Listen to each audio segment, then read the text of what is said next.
AITA for not helping my sister, who became homeless just after she gave birth to her and my soon-to-be ex-husband's baby. I, 26F, grew up with my younger sister, 24F, in a tough household. Our parents were strict, but not in a way that made us feel secure. It was the kind of strictness where mistakes led to yelling, and emotions weren't really allowed. My sister and I leaned on each other growing up. We became each other's emotional support system, and we used to say we'd always stick together, no matter what. When she turned 18, we both agreed it was time to leave home. I was 20, working a part-time job, and I had saved enough for a small apartment in a new city. We pooled what we had and moved in together. For a while, it felt like a dream. We had freedom for the first time in our lives, and we were determined to make it on our own.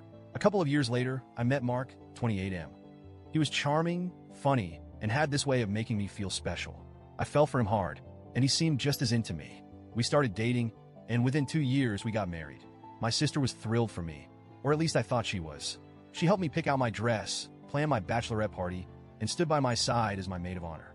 I thought she and Mark got along well, but nothing ever seemed out of the ordinary. We were all close. My sister lived nearby, and she'd often come over for dinner or movie nights. It felt like we were building this little family, something I'd always dreamed of after our chaotic upbringing. But everything shattered a few months ago. My sister called me one evening and said she needed to talk. She sounded nervous, but I didn't think much of it. When she arrived, she looked pale and uneasy. I asked her what was wrong, and she blurted out that she was pregnant. I was surprised but happy for her. I asked if she was ready for this and who the father was. That's when she broke down crying. She told me the baby was Mark's. I remember sitting there, frozen. It felt like my brain couldn't process what she was saying. She kept crying, saying it was a mistake, that she didn't mean for it to happen. But all I could hear was the fact that my husband and my sister, the two people I trusted most, had betrayed me in the worst way possible. Mark came home while she was still there. I confronted him, and he didn't even try to deny it. He said it had been going on for months, and that he didn't want it to happen this way. As if there was any right way for this to happen. I kicked him out that night and told my sister to leave too. I wanted nothing to do with either of them. For the next few weeks, I was in a daze. I filed for divorce and blocked Mark on everything. My sister kept trying to call me, but I ignored her. She sent me long, apologetic messages, but I couldn't even read them. The betrayal was too much. Fast forward to a few weeks ago. My parents called me out of the blue, which was unusual. They told me my sister had just given birth, but Mark had kicked her out of his house. She called them from the hospital, saying she had nowhere to go. Mark was planning to fight for custody of the baby and didn't want her back. She was desperate and asking for my help. I told my parents no. They were shocked. They said I was being heartless, that she was my sister, and she had a newborn who needed stability. I told them I didn't care.